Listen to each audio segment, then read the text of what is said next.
히브리서 7장 26절부터 28절까지 낭독하겠습니다. 이러한 대제사장은 우리에게 합당하니 거룩하고 악이 없고 더러움이 없고 악인 죄인에게서 떠나 계시고 하늘보다 높이 되신 자라. 저 대제사장들이 먼저 자기 죄를 위하고 다음에 백성의 죄를 위하여 날마다 제사 드리는 것과 같이 할 필요가 없으니 이는 저가 단번에 자기를 드려 이루셨음이니라. 율법은 약점을 가진 사람들을 제사장으로 세웠거니와 율법 후에 하신 맹세의 말씀은 영원히 온전케 되신 아들을 세우셨느니라.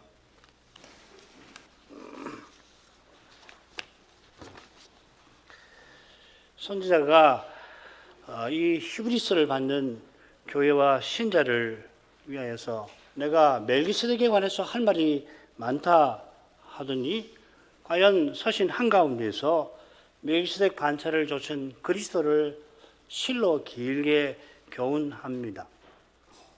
먼저 멜기세덱의 정체, 그의 뛰어남, 레위인들보다 뛰어남을 히브리서 7장 1절부터 10절까지 해서 언급하는데 결국은 그리스도께서 실로 높으신 분이다.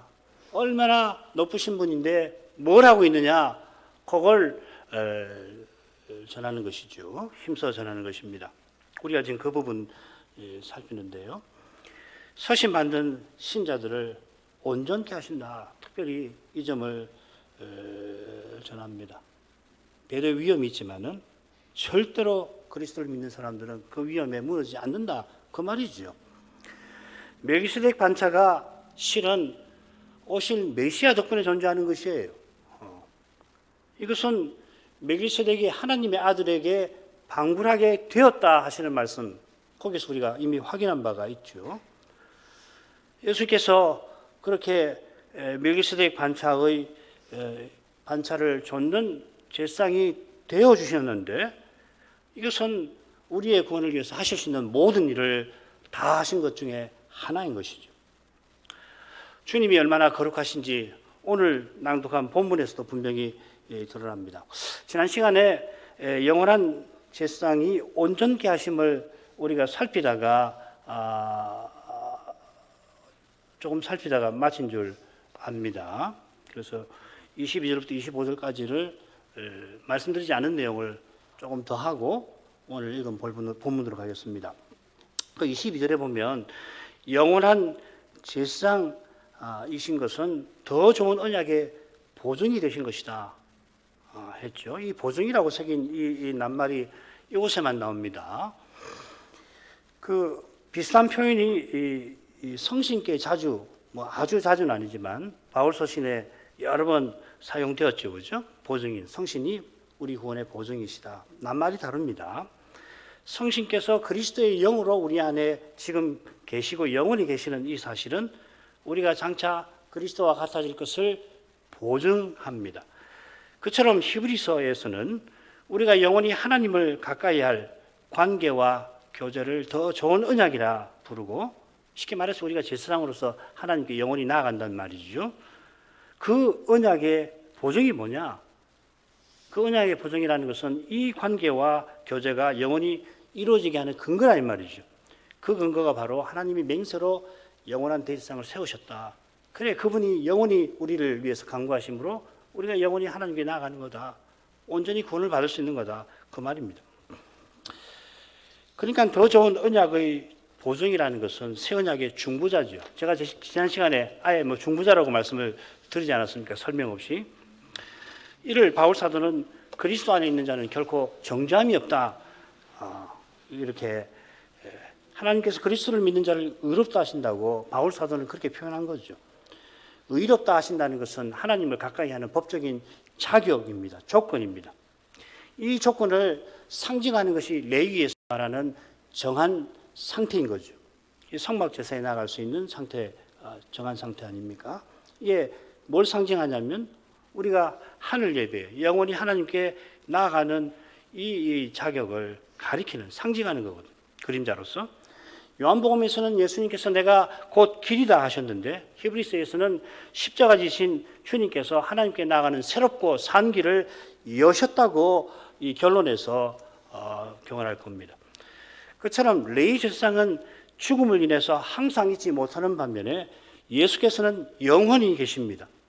여기 영원이라는 말이 어디서 나오느냐면은 시편 110편 4절에 멜기세덱 반차에 관한 반차의 제사장에 관한 예언에 나오죠. 그걸 인용한 겁니다, 사실은. 히브리서에서는 그걸 다 인용해서 영원이라는 말을 쓰는 겁니다. 그 외에 히브리서에 이 영원이라는 말이 딱 한 군데 나오는데 1장에 나옵니다. 거기 보면 하나님으로서 그분의 보좌가 영원하다. 이 제사장이 하나님의 영원한 보좌 우편에 앉아 계십니다.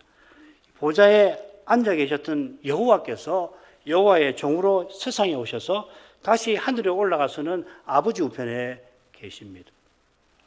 이 신비, 이 삼위의 신비는 장차 주님을 배울 때에 지금보다는 더 잘 알게 되겠지만은 장차도 우리는 다 모를 겁니다.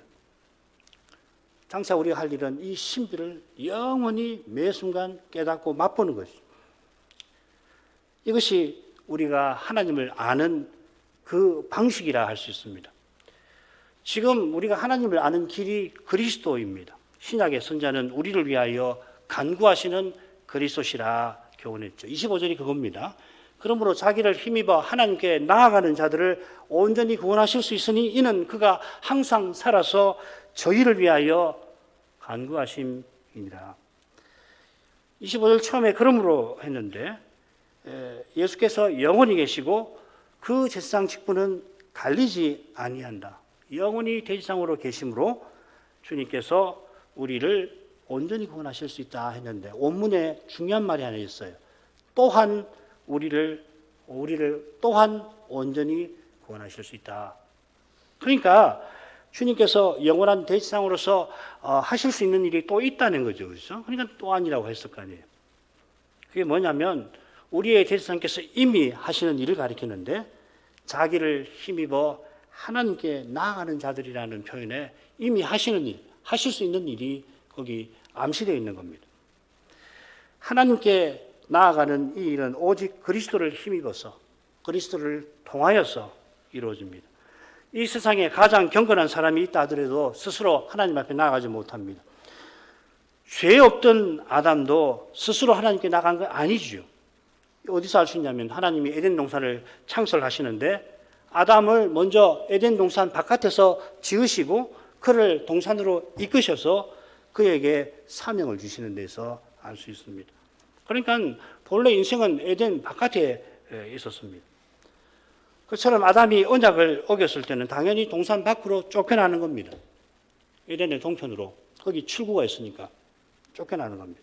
그래 여호와께서는 이 그룹 천사들과 화염검, 불칼을 이 에덴 동편에 배치하셔서 인생이 감히 그 출입구로 들어가지 못하도록 에덴 동산으로 들어가지 못하도록 막으신 거 아닙니까? 그래서 하나님께 나아갈 수 있는 길을 친히 여셨죠. 그게 제사 아닙니까? 아담이 죄 없는 상태에서 하나님께 나아갈 수 있었던 것은 하나님이 먼저 동산을 세우시고 거기 계시면서 그를 만나 주신 겁니다. 창세기를 연구해 보면 하나님이 거기 임재해 계셨다는 것을 특별히 안식일에 거기 임재하셨다는 것을 알 수 있는 구절들이 있어요. 각주를 읽어보시면 됩니다. 더욱이 타락 후에 죄인이 하나님을 가까이 하는 일은 오직 은혜로 됩니다. 오직 그리스도를 힘입어서 됩니다. 그리스도로 말미암아 특별히 주일 예배에서 하나님을 가까이 하는 이마다 하나님의 영광을 뵙는 것입니다. 그리스도의 얼굴에서 하나님의 영광을 아는 광채가 비친다고 바울은 고린도후서에서 전합니다. 이것이 그리스도께서 아버지의 이름을 자기 형제 우리에게 선포하시는 것과 붙어 있는 거죠. 말씀을 전하고 받는 것은 그리스도가 아버지의 이름을 우리에게 선포하시는 일입니다. 목사가 하는 일이 아니에요. 목사가 지금 제가 목사로 하지만 이 일을 누가 하시냐면 그리스도가 하신다고 히브리서 2장 12절에 분명히 말씀하시잖아요. 그러니까 그리스도가 선포하시니까 복음이 전파되면은 거기 그리스도가 임재하셔서 자기를 나타내시는 거예요. 이게 제 말이 아니라 칼빈 이야기입니다. 우리는 드러난 영광을 보고서 믿는 거예요. 누가 우리 목사님이 그리스도가 이렇다, 우리 아버지가 그리스도가 이렇다 하시니 내가 믿는 거 아니고 내가 예배에서 그리스도의 영광을 보는 거예요. 그게 말씀을 깨닫는단 말과 같은 말이라고요. 믿음은 그렇게 발생하는 겁니다. 신비한 일이죠. 이걸 제가 바깥에 어디 신문에 쓰면 뭐라고 그러겠습니까? 저 목사 미쳤다. 그럴 거 아니에요? 믿음으로만 하는 거예요. 과연 그렇다. 듣지 못한 일을 어떻게 믿으려? 내가 안 들었는데 어떻게 믿느냐는 말이에요. 내가 들으니 믿는 거라고. 내가 들으니까 누가 뭐라고 해도 믿는 거라고. 온 세상이 그거 아니라고 해도 나는 들었으니, 나는 그리스도를 뵀으니 나는 믿는 거예요. 장차 그런 세상이 온다고 했습니다.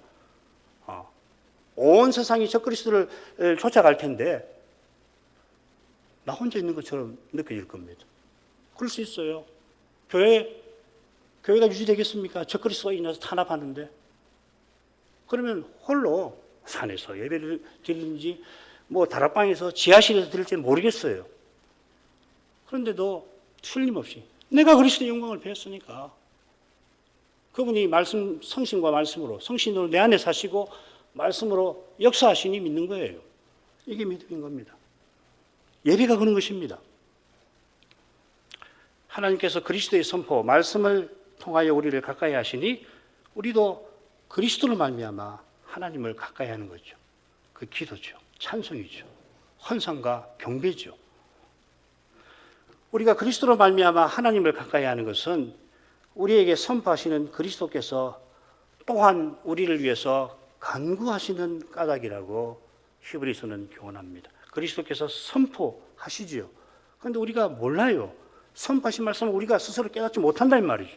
우리만 아니라 지상에서 주님의 음성을 직접 듣던 제자들도 오해할 때가 많았습니다.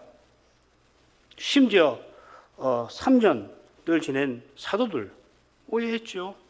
주님께서 우리를 위하여 간구하시는데 우리가 감히 다른 일을 깨닫게 하려 한다면 얼마나 교만한 겁니까? 내가 사는 사람을 믿어보게 하겠다. 어림없는 이야기입니다. 그처럼 주님의 말씀을 참으로 깨닫는 이라면 주님처럼 기도하지 않을 수가 없습니다. 구원의 능력이 오직 하나님 은혜에 있으니 기도하는 겁니다. 간구하는 겁니다. 구원의 능력만 아니라 기도할 힘, 마음, 또 기도할 자격 다 하나님 은혜에 있는 거예요. 마음을 열고 입을 열어서 기도할 그 심령과 기도할 힘도 하나님이 선대하셔서 호흡할 수 있도록 삶의 평안을 주시고 등등 모든 걸 주시니 가능하죠. 내가 마음 먹으면 저절로 되는 거 아닙니다. 다른 일이 그러하다면 기도는 더욱 그러한 겁니다. 그런데 반대로 생각이 쉽지요. 다른 일은 좀 힘들지만 기도는 내가 할 수 있지 않나. 오히려 반대입니다. 왜 그렇습니까? 기도가 내가 하는 행위이기에 앞서서 하나님께서 맺어주신 관계여서 그렇습니다. 하나님이 그리스도 안에서 기도의 자리에 우리를 두어두신 거예요. 성신의 가마로 기도하라고 성신의 가마를 주시는 거죠. 그래서 성신이 우리 안에 계시는 거 아닙니까? 오늘 오후에 배울 겁니다. 이런 일을 위해서 지금도 그리스도는 우리를 위해서, 우리라는 말이 때때로 애매하게 만듭니다. 나를 위해서, 우리 안에 있는 나를 위해서 간구하신 것입니다. 매 순간. 만일 주님이 이 간구를 잠시 쉬셨다고 생각해 보십시오. 아마 교회는 이미 무너져 버렸을지 모릅니다. 그리스도를 참되게 믿는 신자라도 좀 어폐가 있는데 강조해서 말씀드리면 주님이 간구하지 않으셨다면 이미 망해버리실지도 모르는 거예요. 이 시대에 배도가 광풍처럼 물어닥치는데도 참된 교회가 신자가 비록 소수일지라도 아직 남아있는 것은 전적으로 주님의 간구에 있는 것입니다. 혹시 자녀 세대가 혹은 그 다음 세대가 배대의 물결에 완전히 떠밀려가지 않을까 염려가 우리 안에 일어날 때에 염려는 나도 그들과 근본에서 전혀 다르지 않다는 것을 꼭 기억하셔야 합니다. 그러면 주님이 나를 위해서 간구하시니까 내가 이런 염려도 하는구나. 그 주님이 틀림없이 다음 세대에도 해답이 되어 주실 거다. 믿을 수가 있는 거예요. 기도하는 내가 주님의 간구에 감사하여 있음을 깨닫는 이는 사람의 생각에 도무지 희망이 보이지 아니하는 그런 때에 소망을 주 안에서 잃지 않을 것입니다. 반대로 이보다 소망스러울 수 있을까? 내가 지상에서 이보다 더 행복한 삶을 살 수 있을까? 믿음에 있어서도 이렇게 소망스러웠을까? 일 수가 있을까? 할 때에 참된 소망이 하나님에게서 오는 거지 사람과 현실에서 나오지 않는다는 것을 오히려 그럴 때 철저히 깨달아야 실패하지 않게 될 것입니다. 주님을 바라보아야 합니다. 신약의 선자는 우리 주님께서 항상 살아서 우리를 위하여 간구하시기 까닭에 우리를 온전히 구원하실 수 있다 합니다.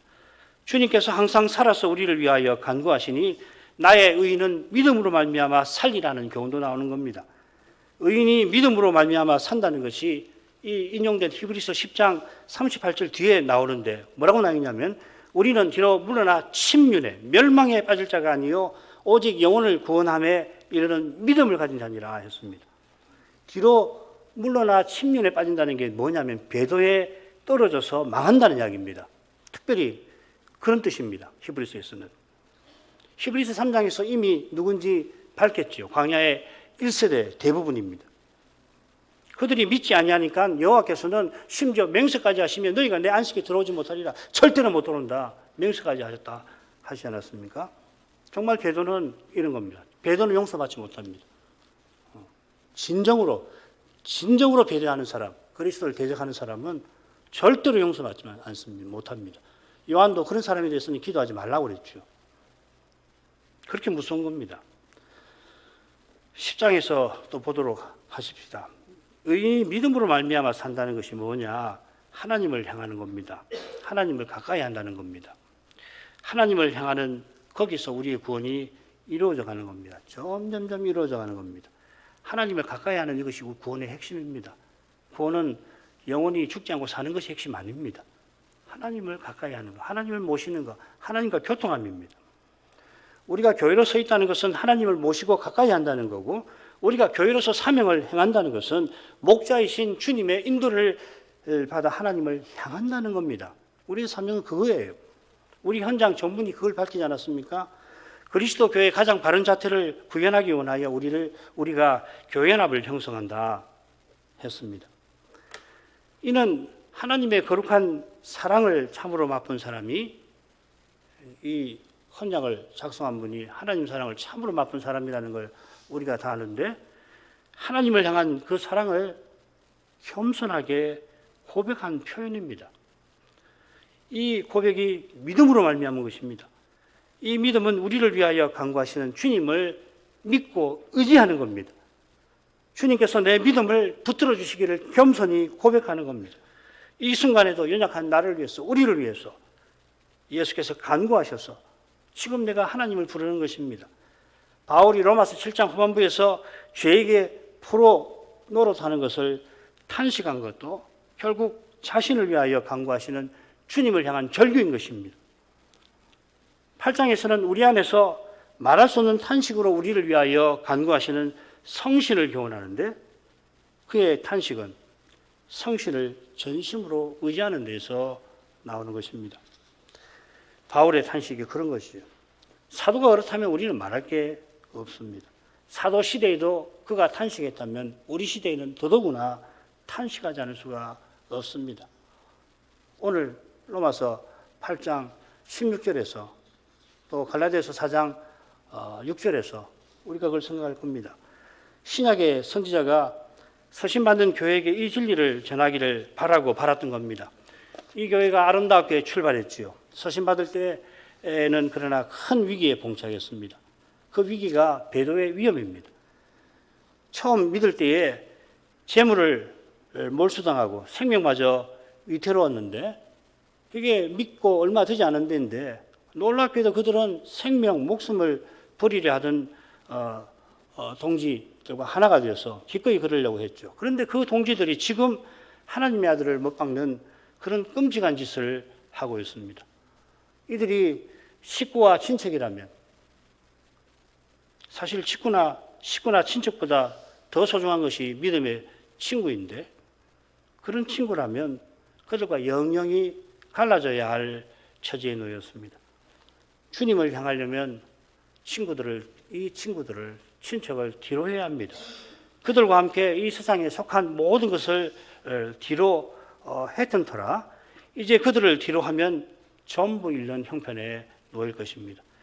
지금 그들에게는 친척, 재물, 생명, 원수가 취한들 무슨 상관이 있으랴 이 루터의 믿음이 절실합니다마는 이 믿음이 마음먹는다고 현실이 급박하니 이런 믿음을 품어야지 한다고 되는 거 아닙니다. 루터의 믿음도 성신께서 믿음으로 의롭다 하시는 그 복음을 깨닫게 하신 데서 나온 것입니다. 지금 이 서신을 받는 신자들에게 이런 복음이 절실한데 선자는 우리 주님이 영원한 대지상으로서 그들을 위해서 항상 간구하신다. 항상 살아서 간구하신다. 이 진리를 전하는 것입니다. 그들이 큰 위험 앞에 당황하고 두려워하는데도 간구하고 있는 그 사실이 영원한 대지상께서 그들을 위하여 간구하시는 바로 그 사실이 있는 겁니다. 배도하는 친구들을 위하여 간구하지만 그들이 도무지 돌이킬 것 같지 않습니다. 그 결과로 교회가 많은 문제에 시달릴 겁니다. 재산도 목숨도 마다하지 않은 결과가 이런 정도냐? 비난하는 말이 심장에 와 화살처럼 꽂히고 칼처럼 심장을 뱁니다. 네가 그렇게 믿는다고 하더니 이 꼴이 이거밖에 안 되느냐? 모든 것을 잃을 것 같은 염려가 마음을 짓누릅니다. 평생 간직했던 믿음마저 무너져 내릴 것도 같습니다. 뭘 해야 할지, 어떻게 해야 할지 갈피가 잡히지 않습니다. 그런데도 탄식이지만 기도가 속에서 올라옵니다.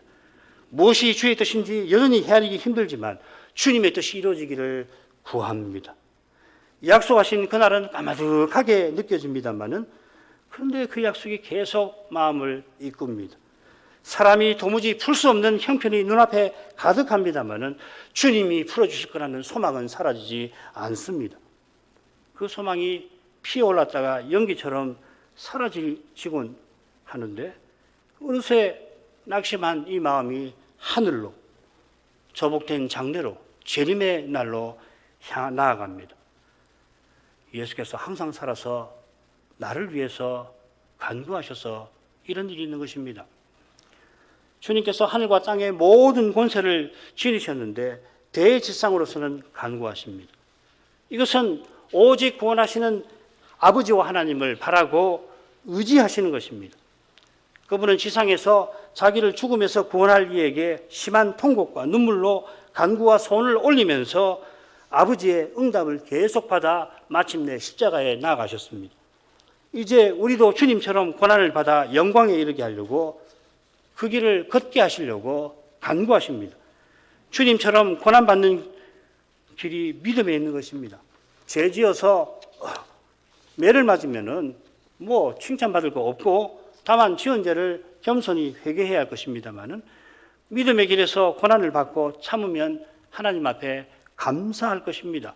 감사할 이유가 이어서 베드로 사도가 이어서 베드로전서 2장 21절에 이야기를 합니다. 이를 위하여 너희가 부르심을 입었으니 그리스도도 너희를 위하여 고난을 받으사 너희에게 본을 끼쳐 그 자취를 따라오게 하려 하셨느니라. 그처럼 주님께서 우리를 위해서 간구하시는 것은 우리도 주님처럼 간구하게 하시는 것입니다.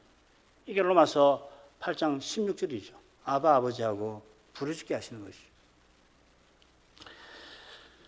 이 기도가 그런데 실은 하나님께 나아가는 거, 하나님을 가까이 하는 것입니다. 까닭없이 미움과 오해 받을 때에 또 사람이 견디기 어려운 어려움을 겪을 때에 연약한 사람이라 하나님 나를 외면하신 거 아닌가 그런 생각이 절로 듭니다만은 마치 등을 돌리신 것 같은 그 하나님께 탄식하는 그것이 실은 하나님께서 그를 가까이 하시는 것입니다. 이 신비를 깨닫기까지 인생은 울어야 합니다. 괴로움에 짓눌려야 합니다. 그러나 지금 여기서는 애통하는 자가 복이 있다 하셨습니다.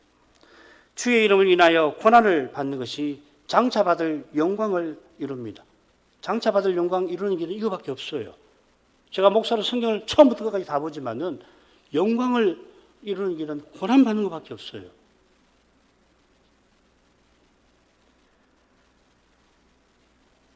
나의 고난이 내가 받을 영광을 이루는 정도가 아니고요.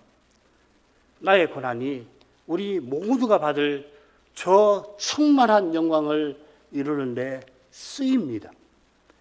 주님께서 친히 이루시는 이 위대한 일에 내 눈물방울을 써주십니다.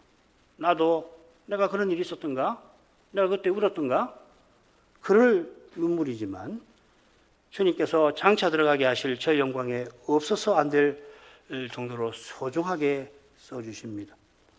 장차 우리에게 주실 영광이 우주만큼, 우주보다 더 큰 그런 거대한 퍼즐판이라고 청소년 여러분 한번 생각해 보십시오.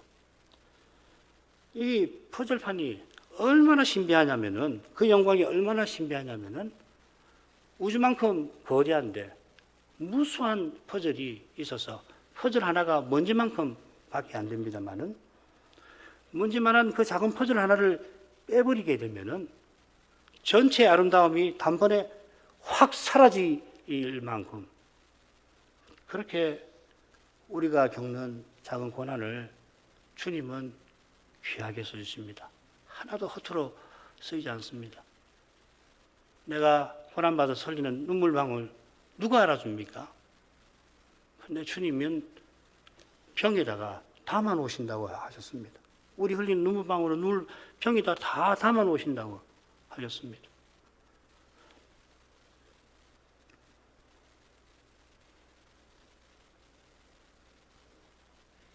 그처럼 자기가 지금 기도하나, 내가 지금 기도하고 있나, 뭘 하고 있지?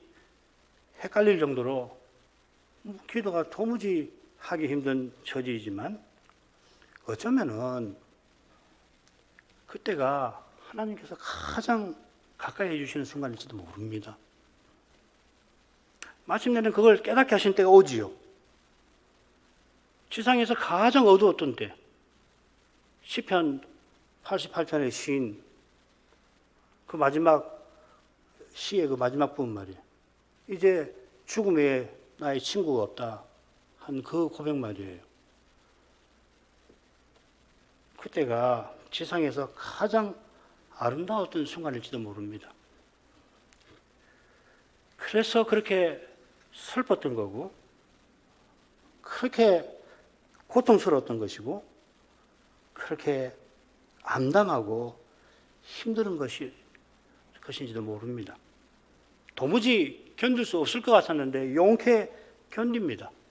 실은 신비하게 견뎌내게 하신 거죠.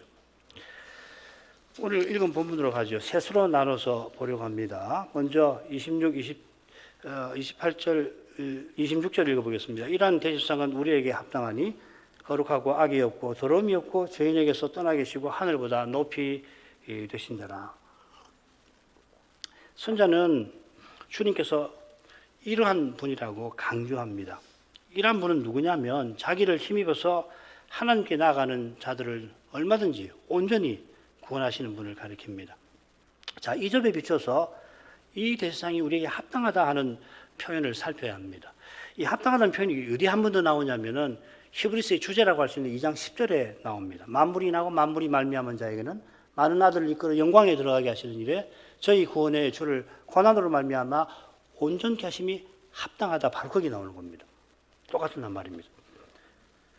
많은 아들을 영광에 들어가게 하시는 일이 얼마나 위대한 일인가 하면은 아무나 못해요. 그래서 저희 구원의 주를 세우시는데, 아들이시죠. 성자 하나님을 세우시는데 그분을 어떤 식으로 세우시냐면 십자가로 말미암아 온전케 하신다 했습니다. 얼마나 위대한 일이면은 하나님의 아들이 사람 되셔가지고 십자가를 지셔서 이 일을 이루게 하신다는 말입니다. 우리에게 합당하다는 표현은 우리가 대단해서 그런 뛰어난 대상을 모신다는 뜻이 아닙니다. 정반대입니다. 우리가 얼마나 연약하고 아무것도 아닌지 이런 제사장 아니면 우리 구원 못 받는다는 말이에요.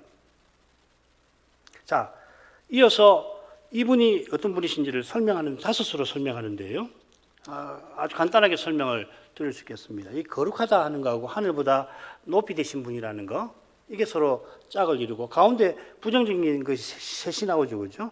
악 없고 더러움 없고 죄인에게서 떠나 계신다. 그러니까 여기 이 거룩하심이라고 하는 것은 하늘보다 높으신 거룩함, 그 하나님께나 쓰는 말이죠, 그죠?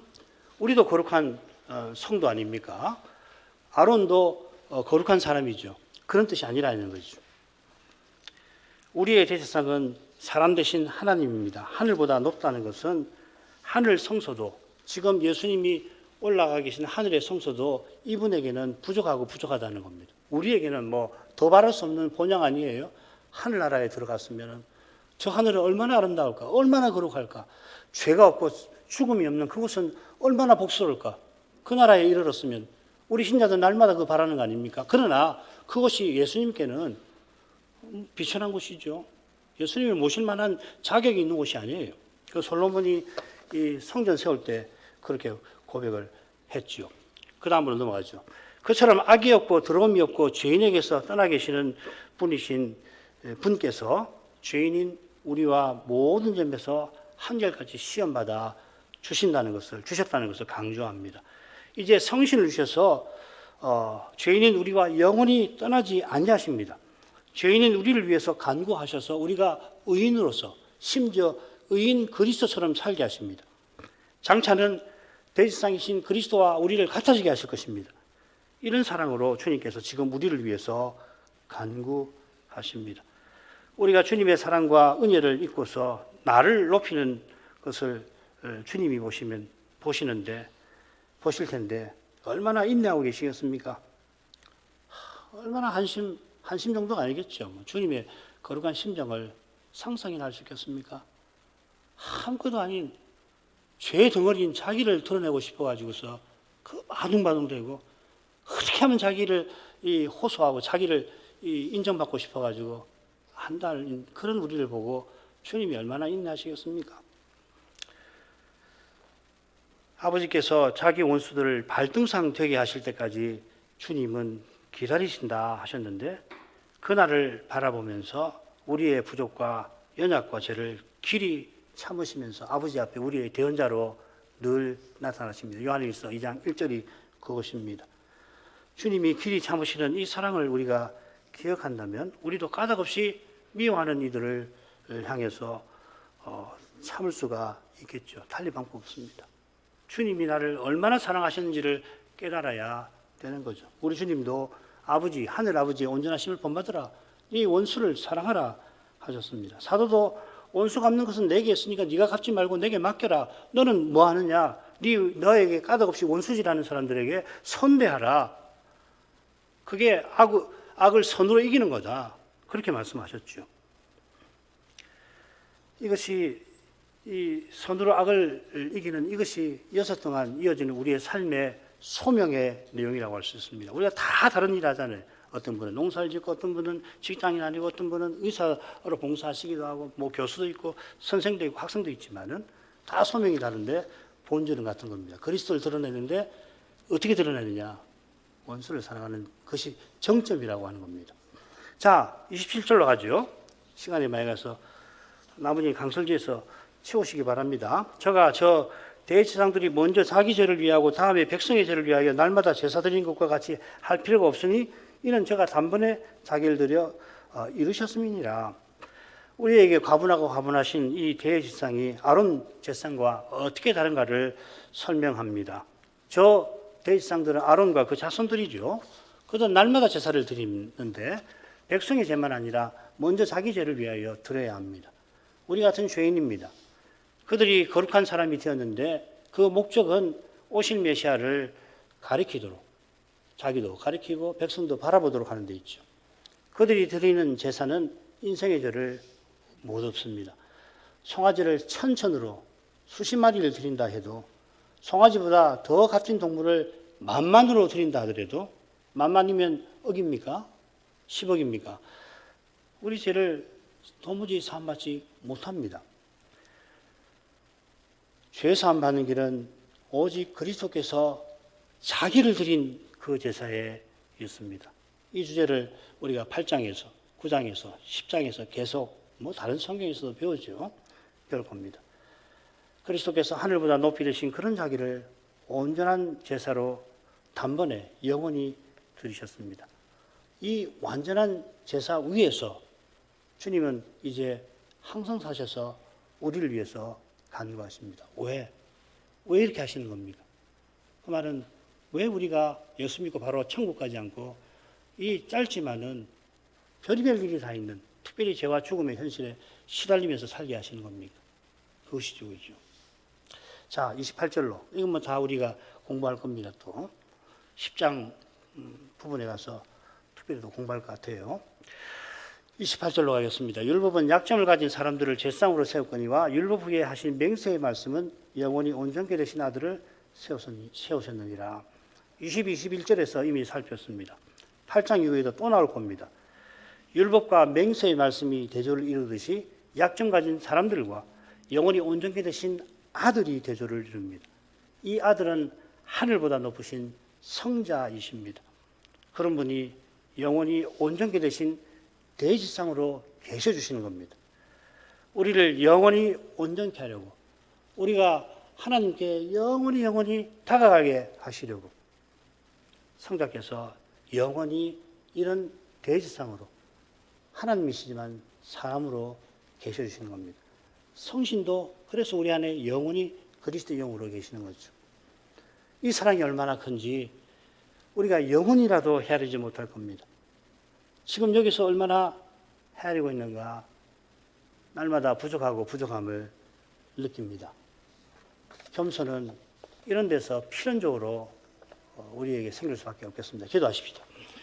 거룩하신 아버지, 거룩하고 하늘보다 높이 되신 아들을 영원한 대지상으로 세우신 덕분에 이 시간에도 하나님을 가까이 할 뿐만 아니라 이 예배를 통해서 대지상께서 우리의 구원을 더욱 이루어 가도록 하십니다. 대지상께서 항상 사셔서 우리를 위하여 간구하시는 바로 거기에 우리의 온전한 구원이 있습니다. 이날에도 우리가 예배하는 것은 물론이고 이 연약한 우리가 믿음을 잃지 아니하는 비결은 주님의 기도에 있음을 고백합니다. 하늘아버지께서 이 순간에도 그리스도께서 드리는 간구를 틀림없이 듣고 계실 것입니다.